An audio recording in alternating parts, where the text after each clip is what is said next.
Okay, we'll go ahead and get started. Welcome to the Ross Board of Education meeting. It's Thursday, August 18th, 2022, regular Board of Education meeting. Could you call the roll, Mr. Frazier? Mr. Van Winkle. Yes. Mr. Schnell. Here. Mrs. Webb. Here. Mr. Kleinfelter. Present. Mrs. Hayes. Here. Will you stand for the Pledge of Allegiance?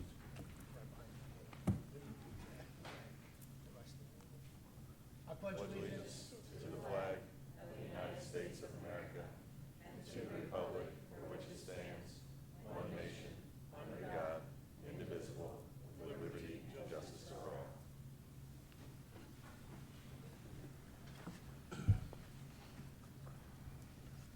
Okay, Dr. Kunkel, do you want to review the agenda, please? Yes, sir. Just some highlights for the agenda tonight. We're asking you to approve the non-certified contract and salary schedule. There's two budgets that are grants for your approval. Also, we're going to purchase 2 school buses, and those are coming out of the Permanent Improvement Fund. And then last, there's a contract with the Butler County ESC for our therapist. And those are the highlights of the agenda tonight. Thank you. Okay, we'll move on to the minutes. Can we get a motion to approve July 27th minutes of our regular meeting? Can we get a first, please? Motion. Mr. Chanel, can we get a second, please? Second. Mrs. Webb? Mr. Frazier, could you call the roll? Mr. Kleinfelter. I'll abstain, I wasn't here and I didn't read them. Noted. Mrs. Hayes. I have to abstain. I was not at this meeting. I was ill. Mr. Schnell. I Yes. read them. Mr. Van Winkle. Yes. Mrs. Webb. Yes. Okay, we have some public participation. Heather, could you give us the chat? You just stop.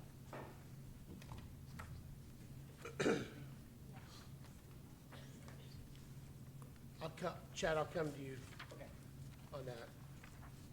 And then if you give us to Jeremy.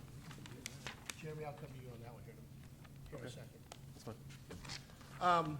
First person we have is Jason Schubert, 901 Pond Ridge Circle. Before we get started, we encourage public participation. If you could, please just direct your comments to the board, Jason, if you don't mind. And then up to 3 minutes. So Mrs. Webb is going to time. When she raises her hand, you're at 2:30. Don't stop. Don't stop when she raises her hand, but just make sure you finish whatever sure. you need to do. Just kind of gives you a gauge of where we're at, if you even get that far. Oh, yeah. Well, Okay? thank you for the time. No problem, thanks. All right, so I want to start out by saying that I support actually the need for the levy. However, I disagree what caused the need for the levy. I personally believe we are in this situation because of a lack of revenue, but also because of wasteful spending that is still occurring. In 2019, the community voted for an income tax increase for the schools. At the time, we were told this would provide our schools with teacher raises, school nurses, and resource officers. We were also told that this would be the last time that we would need to do a levy for quite some time. When the current property tax levy was introduced, the board stated that there is a revenue issue and the school is not receiving enough money from the state. It has since come to light that we received more from the state this year than last year. It was just less than what we anticipated. This misrepresentation created a lot of distrust among the community. We've seen a lot of numbers over the last few months as well. $600,000 in cuts last year, $700,000 in cuts this year, $825 for sports fees, $3.7 million in tax dollars. But there's little to no breakdown of what those numbers mean or where the money is going. Where are the details? Why hasn't the board opted to start using Open Checkbook? This was discussed last year. What is the status of Open Checkbook? Open Checkbook would be a great tool to help identify wasteful spending and will show the community the openness and financial transparency that they deserve. Finally, school board meetings, which I've been to quite a few over the last year, usually last on average 15 to 20 minutes. Most of those meetings, the budget is grouped together. Why bundle multiple budget approvals together and not discuss and vote on each budget that is being approved? It's your job and responsibility to the community to ask questions of our superintendent and treasurer regarding how we are spending our money and hold them accountable to identify and eliminate wasteful spending. I'm convinced if you do these simple steps, you'll be able to pass the school levy. Thank you very much for your time. I really appreciate the opportunity to talk. Thank you. Do any of the board members have any questions for Hold up, Jason. I don't know if anybody will, but I don't want you to. Oh, yeah. Does anybody have any questions or? Nope. Oh, okay. Thanks. Yep.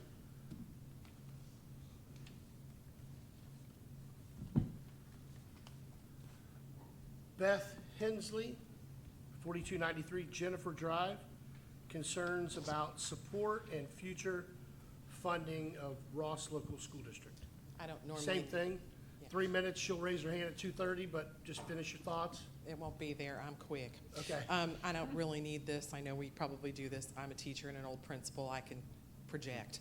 My name is Beth Hensley. Education has been my life, and I've been following lots of different happenings in Ross. Been a Ross resident forever.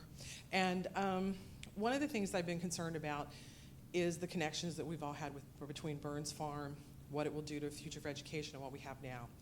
And I'd like for the board to be really thoughtful as they consider supporting any means of development in Ross that would include an NCA, a TIF, or any of those things. That's 10 mils more of levy on a future Ross family. And since we are a bedroom community, that would be inviting 300 new families with 10 mils more than anybody else pays, and ask them to pay more for future levies. And I know that we're going to grow. I'm not in favor of us not growing. I welcome anybody that wants to come into this great community and be a part of it. And I support the levy. I voted for the levy. I tried to get other people to vote for the levy, and as we did things. But I just want us to be really conscious down the road for the future of what we have. And I know we've expressed support for the current development as it is, but I'd like us to really be thoughtful and consider that, especially with the current economic climate that we're in and where we're at, to waste that 10 mils on a private company to develop profit for them. That's it. Thank you. Thank you. Nope, thanks. Chad, I want to have you read that here in a minute. Okay. That opening. statement?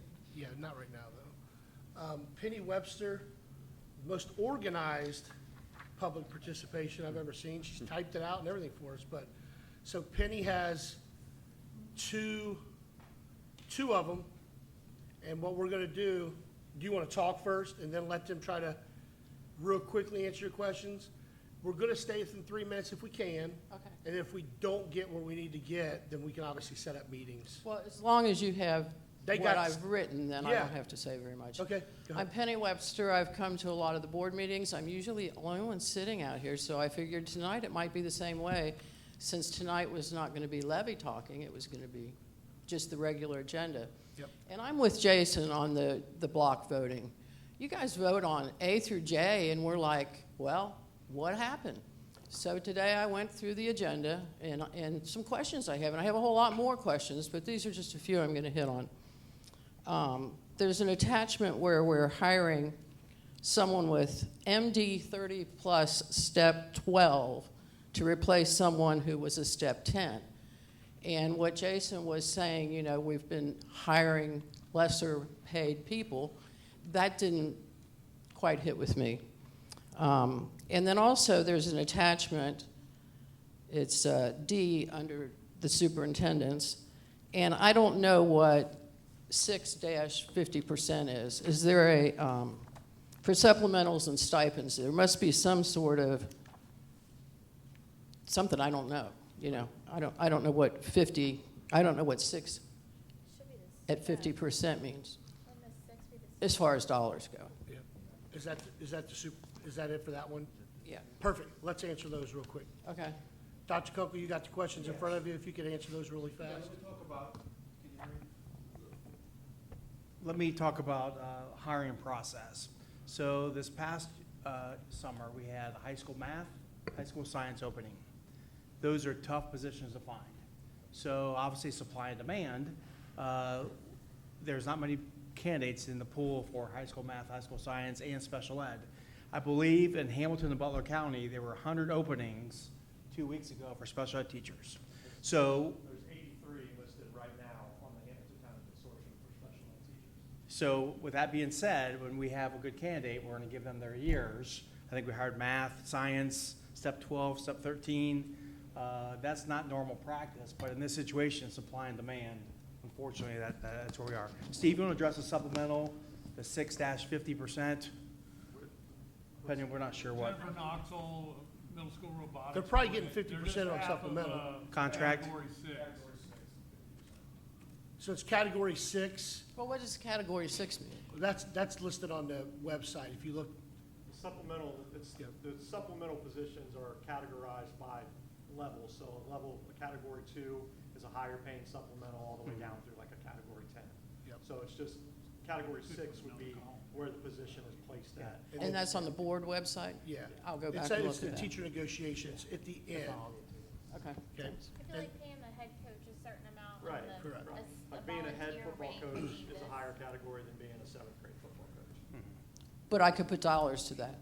Correct, yes, it's all there. Okay. Not to interject, but real quick, Penny, that first question you have, everybody has that that's a great question. And I think every board member had the same question for Dr. Kunkel and Steve when that was presented to us, so that's a very good question.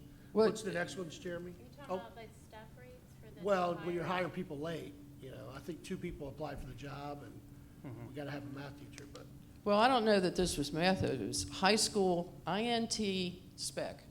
Special ed teacher. Okay, Intervention all right. specialist. so let's move to the second one. So you got 3 minutes on that one, we'll do another 3 minutes for this one. Okay. You're good, take your time. All right, I looked over the cash summary. There are lots of questions there I don't understand, but one of them is the principal fund. It's got a lot of money in it. Do they get an allotment per year and not spend it? Do they get, I guess the question is, what happens with the principal fund? Where does the money come from? Why isn't it all spent in 1 year? And do we dump more money in when an elementary school principal already has $35,000? Okay. Good question. So the principal's funds, we do not actually allocate district dollars to those. Those are any fundraisers that the principals run. Picture money goes in there, and that is to be used. Yeah, pop machines, all kinds of different things. But that's to be used at the principal's discretion for the students. So the theory behind it is, let's raise a little money for our kids, and then let's spend that money on those kids. So that's the theory behind it. Now, there is, a little bit of money in there, but that is not given by the district. That's not taxpayer dollars. Okay. So good question. Is that like when they hire COSI to come in, the principal fund would pay that? Well, Okay. anything like that. I mean, Kona Ice. if they want to do Kona Ice, those types of things, they might have a, Birthday bucket. student of the week and they get a candy bar, or, those types of things that we don't necessarily allocate general fund dollars for. $30,000, come A on. lot. That's a lot of money. And I don't know if all of you know, but the PTOs have a lot of money too. Oh, yeah. So we're putting a lot of money into our kids, and that's good, but we're kind of at a crisis situation. Maybe we could use some of that money for some of the things we're in a crisis on. The next thing is number H. See, when you vote on this, A through J, you don't get this information. H is tech equipment. And the way I read it, we're buying 73 projectors for $38,000. do we need 73, I mean, someone tell me why we need 73 projectors. Yeah, we're not gonna get into that, but that's exactly what it is. Okay. Okay, yep. Okay, so my question to the board is, do we need that many? Is it a replacement? Will they all be used at the same time, or could we share them? Just ponder that. The Nexus, SAVVAS, I don't know what that is.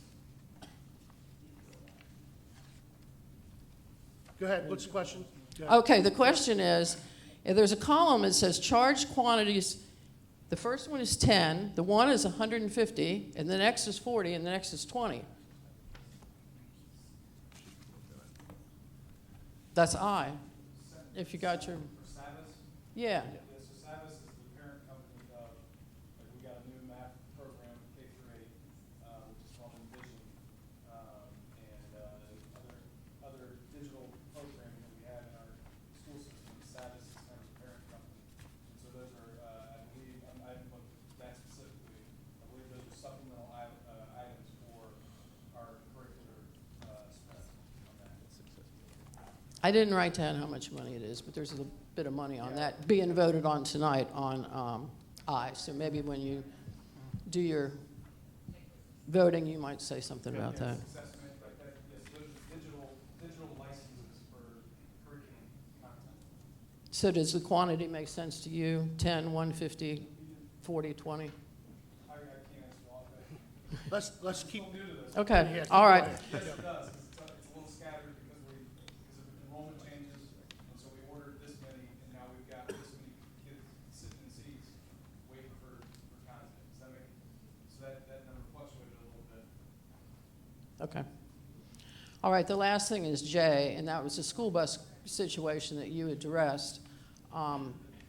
If you looked at the agenda, there were two proposals for school buses. They were both the same, and I thought, well, we're getting one school bus. No, we're getting two school buses. I really couldn't tell from the agenda, but the footnote of it said buses, so I thought we were getting two. We are. I mean, That's correct. so, thank you for everything, appreciate it. Yeah, so, just, and Mr. Brown's probably the only one in the crowd that knows this. We don't just vote on stuff and show up on Tuesday night at 7 o'clock, okay? We get the board agenda about a week ahead of time with all the details. And then board members, I'll tell you what I do. On Saturday morning, Here, I I'm gonna give get her up. my packet. Yeah, Take that. yeah. I That's get what up we in the get. morning and I go through everything. And every question you had, probably somebody has asked that question to Give it back. the relevant person, okay? So we don't just block things and vote. Like, we do our due diligence. It's not if we look at the agenda. We do look at the agenda in very detail. And then we go through, and if we have questions, we do. For the public, the agenda is on board docs at least 48 hours, or around 48 hours ahead of time. So the public can view it. And so, correct. So, but you're portrayed like we're trying to hide something. No. So, yeah, it's a consent agenda just means we block it and vote it and go on. We had our questions answered if we had them. Does that make sense? It's a way of doing it. Not everybody does it. Some people do. Butler Tech does it. Fairfield does not. So everybody's different on how they do it. But that's kind of what happens. So we get the agenda about a week ahead of time. Things change because you're taking 25% of the month away, and things are added. But if they're added, there's details that come to the board with that. If there's questions ahead of time, call us That's, yeah, so that's Well, we that- only get the public only gets the agenda yesterday. 48 hours ahead of time. 48 hours, yeah, so it's on the board Sure. docs. And we just went to board docs. I hate putting you on the spot, Mr. Brown, but you guys didn't have that back in the day, so it was tough because people couldn't see anything, and now they can on But board now docs. they see questions. That's what I'm Yeah. telling you. Correct, yep, When I look at it, I see questions. Just call us. yep. We're more than happy to answer. But, and Penny, Or come to a board meeting and send it. I'd also add though, any one of us have the opportunity to, if we want something broken out from the block vote, we have the opportunity to ask for that, so that no one feels like they have to vote or not vote for a particular letter that they're not comfortable with, so. All I'm looking for is transparency for the public. Yep, that's as transparent as you can get. It's up 48 hours ahead of time. Anybody have any questions, call us. Do I have another 3 minutes then? No, you had yours, but that's good. That's a lot longer than 3 minutes. I know, just try to be as nice to everybody as I can. I've known Penny for a long time, but that doesn't mean I like her more than you, Jason. I apologize. I don't know you, so. Okay, we'll move on to superintendent. Reports and recommendations? Yes, sir. So under, Oh, I'm hold sorry. on. I got a question. How come you waited so long to levy on a ballot? You could have waited and done it 3-4 years earlier and saved $4 or $5 million. Right. We're not gonna talk about the levy tonight. That's a good question. Real quick, Dr. Kunkel, before we move on, do you mind reading that statement? Because Jason, Dale, I see the name all the time, but now I'm putting a face. And when I see Dale, I think of the computer, but now that I see you, Dale, Russ, Beth, just great people in the crowd. So just talk a little bit about the statement. Sure. And kind of moving forward, because Jason, you weren't here when he read it, but it's a lot of stuff what you asked. Okay, so if you don't mind reading it, Yeah, I Chad, will. before we move on. So the school board and administration acknowledges the failure of the levy on August 2nd. The need for additional revenue still exists. We will continue to educate our students in the best way possible. Our next steps include collecting voter data from the Board of Elections, developing a plan of action. It is our intention to have more conversations with the community, including focus groups and school board work sessions. Conversations around the financial status of the district and possible next steps will not occur tonight. These conversations will occur in September and October. This is what, perfect, yep. Real quick, this is what I'm gonna suggest. I don't know if it'll make it, but I'll say this out loud. I think it's important that we do, 10, 15 people and sit down and hash things out, talk about things, have agendas ahead of time. Those are some of the things that, along with the data and everything else, so. But hopefully that helped a little bit, because you kind of hit a lot of that on your thing. So. The only other question was the open checkbook aspect. Yeah, that's a great question. If it's even going to if it's even going to happen, you want to give like a 2-minute thing, because that's a question that was asked today, actually. Correct. It's not figuring it out, Jason. We got the people to do that. Go ahead. So we work with an A site called SWOCA. They're our internet technology provider. And that's who houses our state software. We're on state software. And I am actually working with them to figure out the upload that goes on the Treasurer of State's website. I've been in contact with them for a couple months working on this. And so it is something that we are looking into as a district. It just has not happened yet. So. Yep. All right.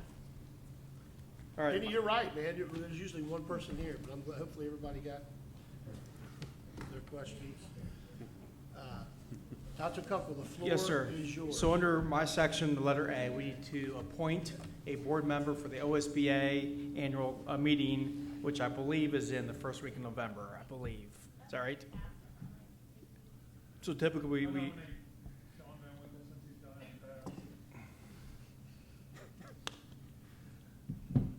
done it. Okay, so I'll, these meetings.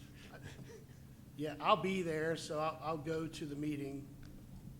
Thank you, Mr. Kleinfelder.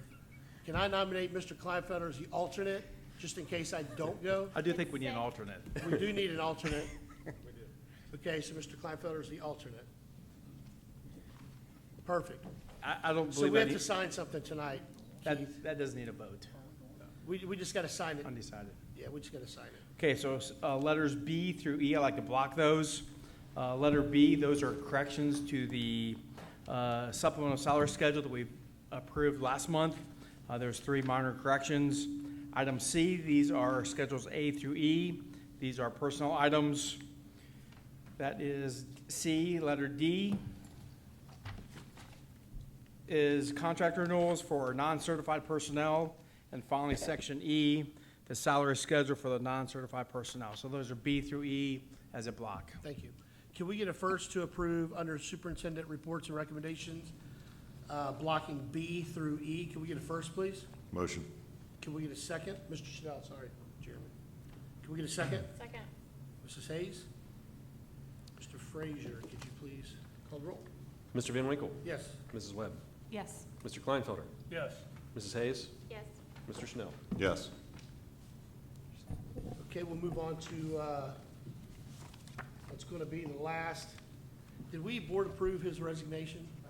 Just did. We just Just did. did.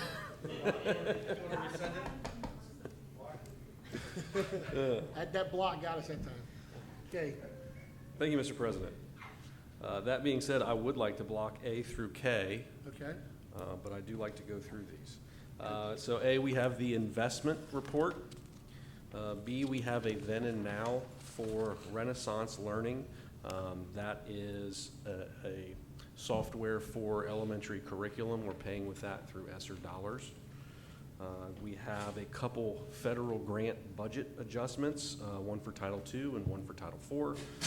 That just matches up what we have on the books compared to what the state has dropped in for our federal grants for those two titles. We have approval of a new cash account on the books tonight. That is for the Attorney General Safety Grant. We received a little over $14,000 from the Attorney General this year, and we're going to use that grant to purchase several new bus cameras. We have a new grant for the Pauling Family SRO grant. We were lucky enough to receive from the Community Foundation $15,000 to help keep the SRO at the high school, which I think is awesome. Treasurer reports includes the cash summary and the cash flow analysis. And then we have several items for approval. CDW Tech equipment, those are the projectors. Those are being paid with PI money. We have the Success Maker that we talked about. Again, that's for curriculum. We are using ESSER dollars for that. We are buying 2 buses. There is a quote that is state term pricing, so everybody pays the same amount for a bus in the state. We are getting 2 of those. We are using PI dollars. Those are currently in our capital plan, as well as the projectors were as well. And then we have the Butler County ESC contract, which has an array of items, speech therapy, nursing services, PT. There are some general fund dollars in there, but we are using ESSER monies to pay for nursing. So I think, the bulk of the items here tonight, while there's several of them and they're large, we are using, either PI money or ESSER dollars to fund those things. So with that, I'd like to ask for your approval on items A through K. A through K. Can we get a first under treasurer's recommendations and to approve A through K, please? Motion. Mr. Schnell, can we get a second? Second. Mrs. Hayes? Mr. Frazier, could you call the roll? Mr. Kleinfelder? Yes. Mrs. Hayes? Yes. Mr. Schnell? Yes. Mr. Van Winkle? Yes. Mrs. Webb? Yes. Okay, we'll move on to legislative report. Mr. Kleinfelder, not a whole lot going on, but No, they're not in session, so I'm not gonna talk about it. There are 199 bills still in consideration in the state legislature. One thing I do want to mention today, though, is STRS. There's rumors that they may even be looking at lowering the teachers' years of service again, back to the original 30. easy. They're thinking about it. There are 3 new board members that are going to take office in September. Unfortunately, the bad news is the present board just awarded $10 million in bonuses to several of the employees at that fine institution that manages our investments, even though we lost about over $1 billion since the start of the year, but they still got their bonuses. So, but if the lowering of the teaching age, that would really help us out as a district. I know the community doesn't like to hear it, but that's one of the things that is added to all the districts in Ohio's financial woes by keeping teachers that used to retire at 52 and 30, keeping them till age 60. They reduced that a little bit a couple months ago, and now they're talking about reverting it back to the 30, but we're yet to see that. So keep an eye on that, and once our state legislature gets back in session, I'll make a report. Anybody have any questions for Mr. Kleinfelder? Okay, Butler Tech report. School just started, so well, there's always a lot going on at Butler Tech, but the Natural Science Center, which Butler Tech is building out by Monroe, their goal is to have October 27th as a ribbon cutting for that property. They're having the same issues as a lot of people with supply, not necessarily workers, but supplies getting there to finish up the project. But that's the goal on the 27th. On August 24th, the Business Advisory Council will be kind of running an all over the different campuses of Butler Tech, where businesses can come in and meet the students, really to recruit in a lot of ways, right, Amy? And all the different places. And one of the hot spots is the healthcare facility for nurses and stuff like that. There's a lot of recruiters that come into that. I thought what was interesting is Butler Tech is having a happy hour from 3 to 5 on August 25th for all of the businesses, the people who want to come to Pullman Tires and have drinks, or Pullman Lanes, and want to have, they're going to have drinks and stuff at this happy hour, and the School of the Arts band from Butler Tech is going to perform. No students except for the ones performing, but I thought that was an interesting way of, Butler Tech is very creative on trying to help kids get jobs, and I guess a happy hour at Pullman Lanes is a way to do it. And that's really it for Butler Tech right now. So does anybody have any questions? I did give you guys the newsletter for August. There's not a whole lot in it, but it's in front of you. Typically that is, the Full Throttle fundraisers on there. I told you guys in the past that the Butler Tech sponsored a gentleman who races on a dirt track in Lawrenceburg. They found a guy that was a good driver and asked if they could sponsor him. So they took his car to Butler Tech, tore it all the way down to the frame, rebuilt the engine, rebuilt the body, found sponsorships to pay for entry fees, sponsorships to also pay for repairs, and it's all student-driven. The students did every bit of that. So the race was rescheduled. It's going to be in September. So pretty neat situation. So other than that, that's it for Butler Tech report. Any questions? Okay, we'll go around the table. Mr. Kleinfelder, do you have anything? No. Mr. Chanel? Nope. I just hope everybody has a safe and healthy back to school. Welcome back. Welcome back. Mrs. Webb? Yeah, I have a couple things. One, I want to thank Jeremy for your service this year. I want to go back. Just let her say it for I'm us. just being funny. Just say it for all of us.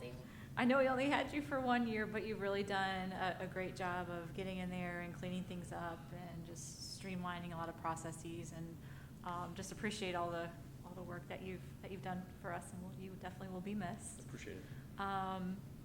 Also, I do want to acknowledge too the people that were invested in the levy, and while unfortunately it didn't pass, I know a lot of people put a lot of time into